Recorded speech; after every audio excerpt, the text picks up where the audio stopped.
Hi, I'm Mirit, an elder law attorney and a gerontologist, and this is Golden Topics, Significant Crossroads for Seniors. Each episode features conversations with experts about aging, legal planning, and staying in control through life's changes. Because information is power, and you deserve to feel empowered. Follow, subscribe, and share this with the people you love. Today, we are talking to Matt Field about the challenges families face when adult children and aging parents live in different countries. Matt Field is the owner and managing partner of a Chicago area home care business, which he runs with his wife. Thank you so much, Matt, for joining us. Why don't you introduce yourself? Great. Thank you so much for having me. Happy to be here. Matt Field. So I am from Chicago. It's where I live now. I spent many years in New York. After college, I actually ended up at the Jewish Theological Seminary in Manhattan. I ended up in rabbinical school for 6 years and somehow became a rabbi in the conservative movement and had a synagogue that I worked at for about 10 years up in Rochester. Rochester is in one of those towns that used to have very big industry, and a lot of that went away.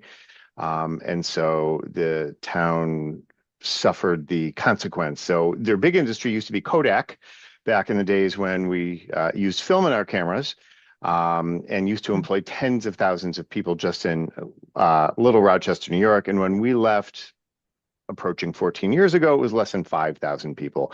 My point in telling you this is because with so many of the jobs leaving, so many people leave. And so that leaves a very aging community. And while Rochester really did hold its own in many ways, better than some of its neighbors, I believe, in Syracuse and Buffalo, it was still an aging town. So what I was dealing with largely from a pastoral perspective when I was there for about 10 years was all around aging and illness and transition and all of that. For a variety of reasons, I decided to move on, moved my family to Chicago. My wife is not from there, so it was her first time living in Chicago, and really decided I wanted to do some work on my own, work for myself, and ended up with my wife, Rachel, opening up a home care agency in the north suburbs of Chicago.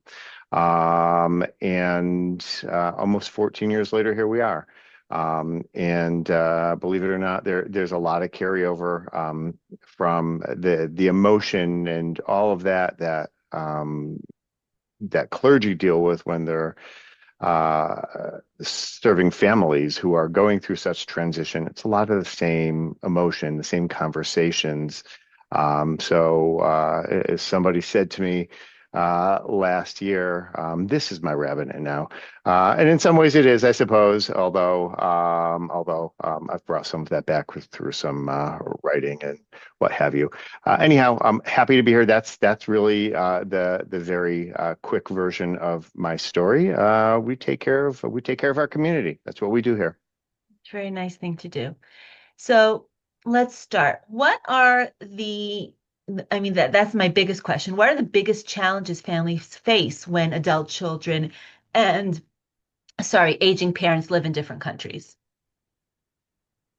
You know, families are far more spread out today than they were a generation or two ago, for sure. We see that in all different ways. Usually, it's families who are spread out across the United States, but we also have families who are spread out across the world. And so it's hard. As our seniors are living longer than they ever were before, lifespan has really extended. It's also creating, in some ways, more sustained health issues and struggles. And so it's when you're 6, 8, 10, 12 hours away, depending on which coast you live on, and maybe you have family who lives in Israel, it's hard to really know what's going on. For us, we often see we get a lot of phone calls. We get an uptick after the holidays around here. So Thanksgiving, for instance, is a big one. I haven't seen my mom or my dad In a year or however long it is, we're getting together for Thanksgiving. Suddenly, mom and dad don't look like they did last year. They're slower. The balance is off. I was in their house and things are not quite the way they were before. Being far away makes that really challenging. So being aware of what's really going on with each other when you're that far away can be challenging. Sometimes aging parents don't want their loved ones to worry. So maybe they're not as forthcoming about what's going on with them as maybe they ought to be. So the adult children maybe really don't have a really strong sense of just what mom or dad are going through on any given day. Right. Um, so the challenge is really understanding what's happening. What is their cognitive status like? Are they falling more? Are they taking their medications appropriately? Or are they forgetting or are they double dosing? And if we're not able to stay on top of those things when mom or dad might be getting more forgetful, then we end up getting into crisis territory. And always better to be as well informed as one can be so you can make decisions and make changes before things become a crisis, a fall, a hospitalization, a medication error that lands somebody in a bad situation. That also leads, I think, and dare I say, especially in the Jewish community, to a lot of guilt sometimes. We're Sure. really good at that. As well as the anxiety. At least I can speak for the Ashkenazi Jews. Um, that that that can certainly build up when you feel like you can't be as present as maybe you ought to be, or there's maybe you have a sibling who lives nearby and they're taking the lion's share of the burden of providing care to the parents. And here I am across the world, trying my best. And yet I still don't really have a good sense of what's going on. So these can be challenging for families who are spread out across the globe. 100%. I guess a lot of the anxiety, I would imagine, would be confronted with actually the sibling who's there because they feel guilty. So they might put that anxiety on those, that child or that sibling. Maybe you're not going enough. What's going on with mom and dad? And that's just basically, projecting your guilt onto the sibling who's actually here. So yeah, I can see that being complicated. So knowing all this, what early planning steps and local supports should families put in place when they know that distance will be a role in caring for their aging parents? Uh, Good question. I think it's important that everybody has resources available. Wherever the parents are, those who are aging and or declining, it's good to have resources. Hopefully there's friends, hopefully some family you can lean upon, a doctor. Um, it's great to have a doctor to be able to call or hear from if parents are willing to give some sort of release to allow physicians to speak to adult children who are far away. That can certainly make a difference. Um, Ensure that parents have their legal medical affairs in order. Those powers of attorneys or somebody that we trust back home who can help make the right decisions if the parents are not capable of doing that for a whole host of reasons. Establishing some form of a care plan if the parents need some form of care. So additionally, if they do, having those resources for home health companies, home care companies, a care manager, a geriatric care manager, a nurse navigator, a patient advocate, those can be really good resources when families are spread out. That could be a really good trusted advisor who understands the medical scenarios that may occur, understands the landscape locally, can be a really good source of communication, and can help to fill those gaps and give adult children some guidance, some advice, fill them in really on what's going on and say, hey, this is what's going on with your parents. We need to make some decisions. We need to make some changes. So really having those resources before you need them is so important, because if you're looking for those resources in the midst of a crisis, it's going to be a whole lot harder. It's going to be a whole lot more stressful, and you might not find the resources that are right for you. You might just be in reaction mode, and so you're just grabbing for straws and reaching for whatever the closest solution is. Right, that's so true. Planning is very important. Plan now or pay later, so to speak. Exactly. What practical technologies or tools can help families stay connected? I mean, or informed or involved somehow? Do you know of any? You can share that with There, us. yes, I mean, technologies there. I am seeing new technologies that are being developed for the aging community every day. And AI is making them far more interesting.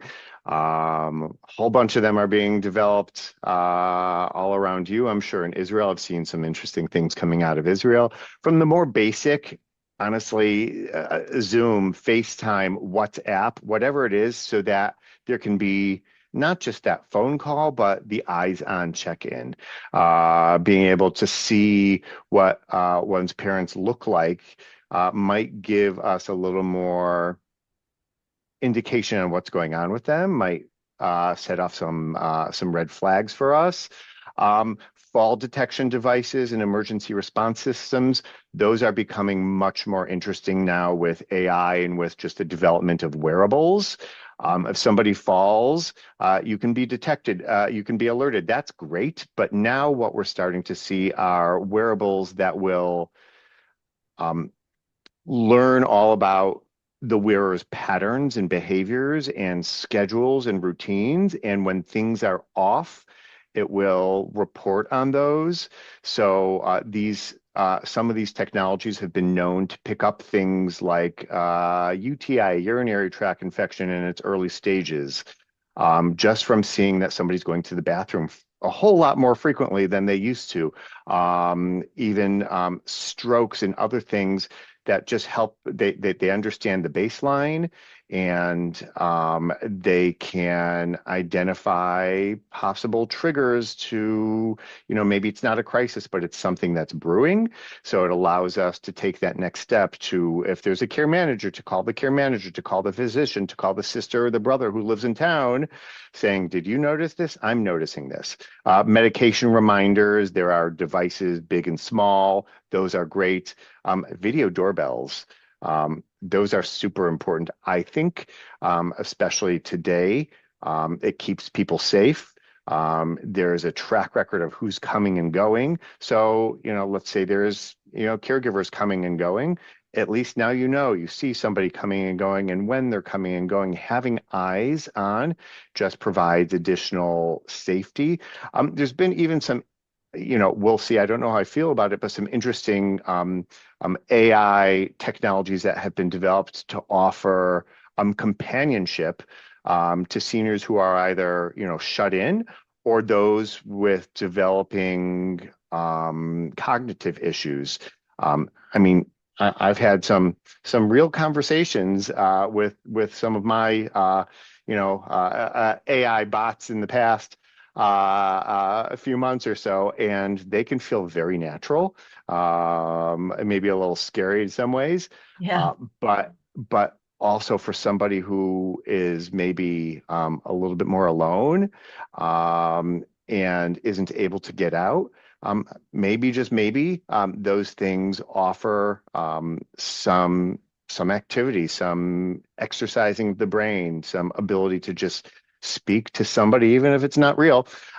So I think with the development of AI, we're just barely on the tipping point of what we're going to see, given another few years, and there's going to be so many more technologies, I believe, that's going to allow people with parents on the other end of the world to feel a lot more sense of a much greater peace of mind, because these things are just constantly coming up.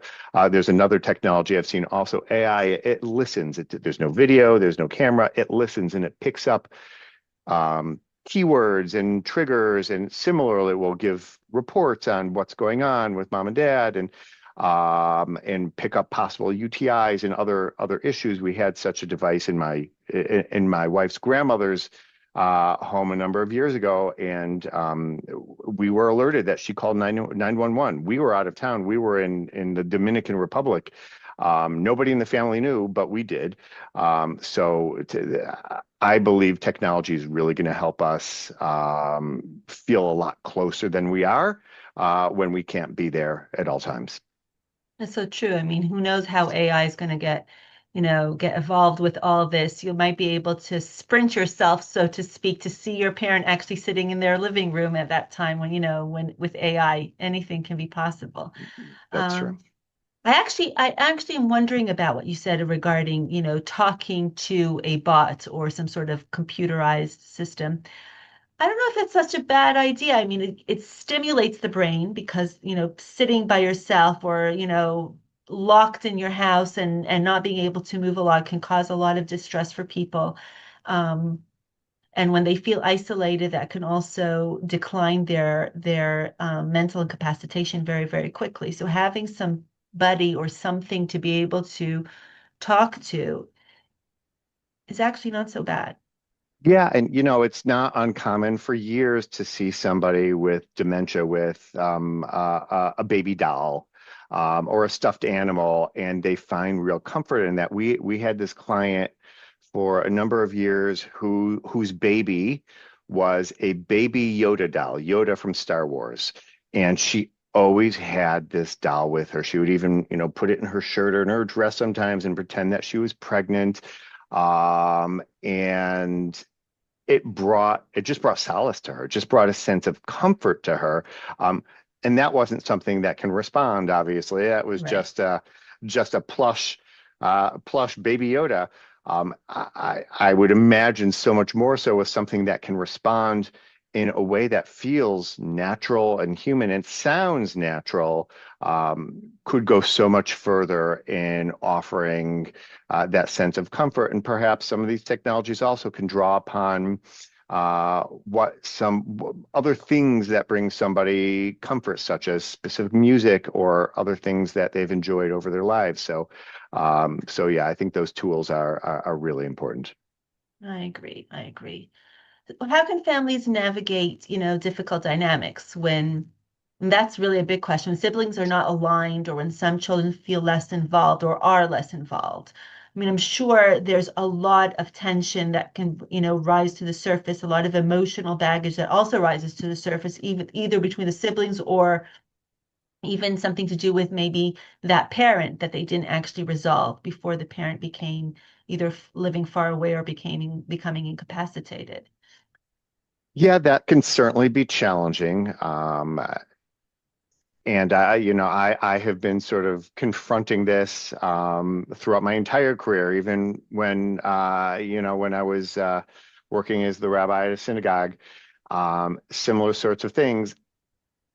I think getting back to being prepared legally, having those documents in place, and having a clear chain of command. Who is the power of attorney over finances? Who is the power of attorney over healthcare? So that there can really be no confusion, making sure everybody's got a copy of that. You don't want to have to start searching for a power of attorney when you need it. Um, Having those conversations about what one's wishes are well in advance. These may feel frequently like conversations that are maybe more depressing and nobody wants to have, but they're so important to have early. So I understand what it is my mom and my dad want if they're not able to make their own decisions, and if I'm the power of attorney, and if I'm not, if my sister's the power of attorney, for example, and we're working together, and I can, just sort of give that input. Hey, don't you remember we had this sit down, this lunch, and we talked about this for 3 hours. So really having an understanding of what it is that they want is important. Having a clear chain of who those powers of attorney are really important. Regular family check-ins are important as well.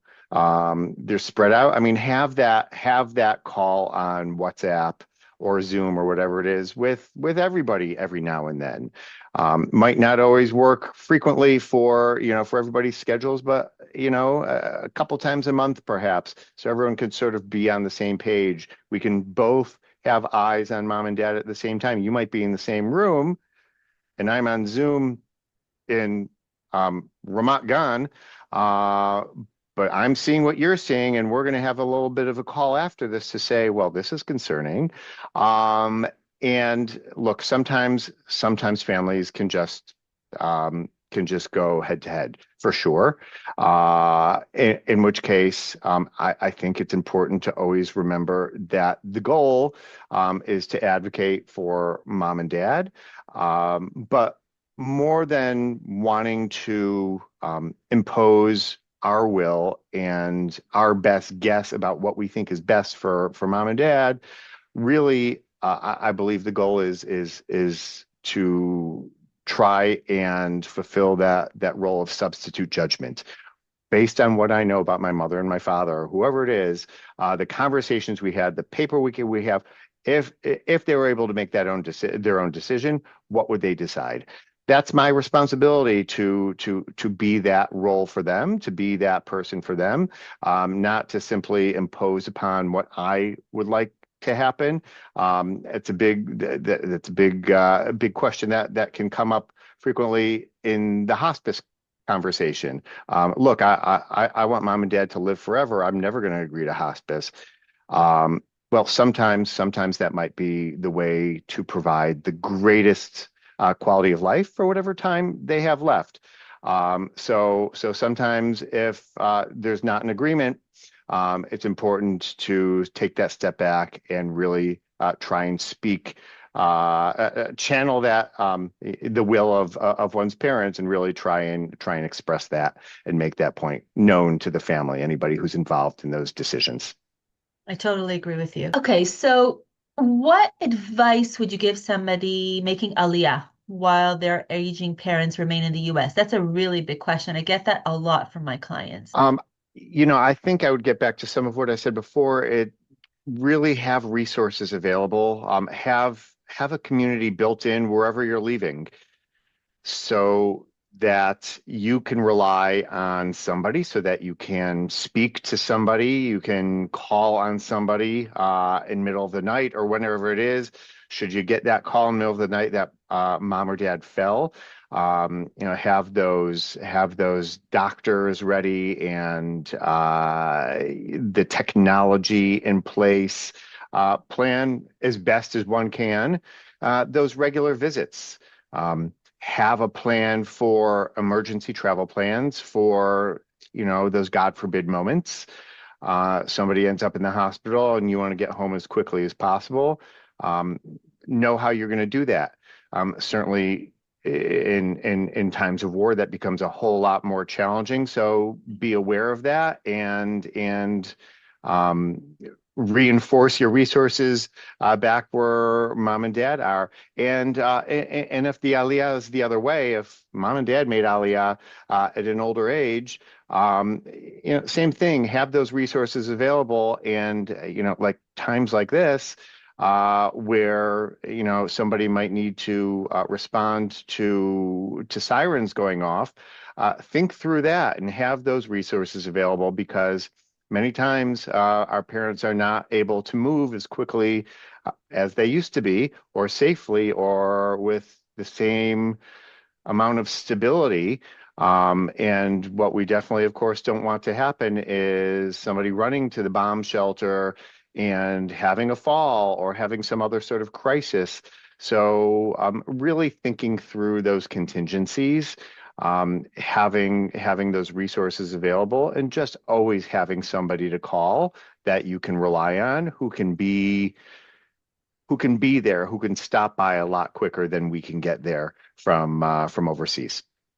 100%. And the other thing that I was thinking of, sometimes when you make Aliyah to Israel as an aging person by yourself, or even or with your partner, but you are making it without, and your kids don't live here, There's something about maybe moving into a independent living place Hmm. where, you get everything that you need, the medical services that you need, and all the explanations of, moving into a foreign country.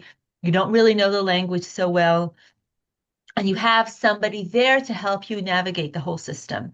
And I think that's really important. And some people just don't, it takes maybe children to actually have that conversation. Um, Especially as you get older and you're going to need help. And if none of the children live here, you will need to get yourself some sort of, backup, which if you are living in this already independent living, you have, and you're not alone. Yes, and these communities are not what they were in the 50s, 60s, and 70s. They're not institutional feeling places. They're really in most cases these days, they really are communities, and they have activities and social opportunities and religious outlets, and often social workers and maybe nurses who can be that safety net.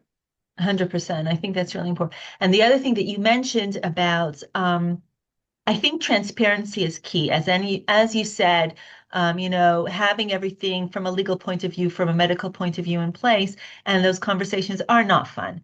But when the parent sits with, and I always recommend that they do it either through a WhatsApp or a Zoom or just personal, but with everybody listening in at the same time, so they hear the same words from the Yes, parent at the same time. There's no question of what they meant or what they didn't mean. And if you're not sure what your parent meant, ask out loud so that the parent can 100%. explain it again. It's super, super important. And that will Absolutely. that could help with, dissolving a lot of tension that may occur afterwards in the future. Yes, agreed. 100%. Okay, we're coming to the end of a really, really important conversation, but just one last thing because something that came up, Jewish tradition. So how does Jewish tradition or culture shape the way we think about caring for our parents as they age? Because I know there's a big thing about that. Yeah, there is. And I think most people immediately go to the honor, respect your father and mother as sort of the guiding principle. For me, which has been a guiding principle for me in my professional life, but also personal life, are really words that come from the High Holiday liturgy. Al tashlichenu letzikna, do not cast off, do not forget about uh, our elders in their age of need. As they grow older, they ought not be cast out. They ought not be forgotten.